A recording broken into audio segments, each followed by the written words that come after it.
Finally, Chinese e-commerce stocks like Pinduoduo and Alibaba, as well as JD.com, are paring some of their earlier losses after the U.S. Postal Service announced that it will continue accepting inbound mail and packages from China. This comes after the Trump administration announced that it would close a century-old rule allowing packages worth under $800 to be shipped into the U.S. duty-free. The U.S. Postal Service moving to comply Tuesday night, announcing package suspension from China, which they've now reversed.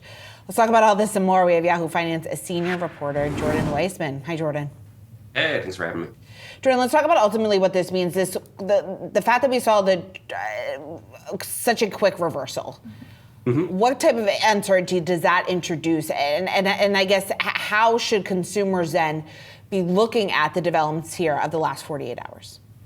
Well, stepping back, it turns out that this might be the big story to come out of all the craziness around Trump's tariffs over the past week. At first we thought it was going to be all about Mexico and Canada. Now it's actually all about China, and specifically how he has closed what's called the de minimis rule, which was what allowed companies like Shein and Temu to massively expand their business in the U.S. Now it went from maybe slightly over 100 million packages like these coming into the U.S. each year to 1.36 billion per year, right? It became a enormous business.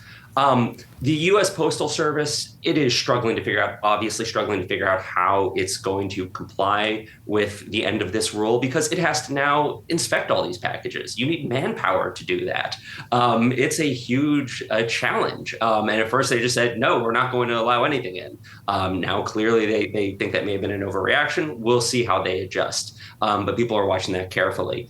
Looking beyond that, for shoppers, this could make shopping on buying things on these platforms quite a bit more expensive. There was an economics paper written before these tariffs went into place that found that this could be adding over $20 to the cost of a package, not just because of the tariffs themselves that they might face, but also because each time something has to go through customs, there are all sorts of fees that are associated with that. Not only that, but you have to pay someone usually to handle that process, and that costs money.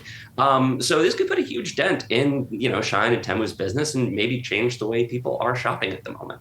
Yeah, and certainly a challenge when sticky inflation has already been a struggle for consumers. Jordan, thanks so much for joining us. Appreciate it. Thanks for having me.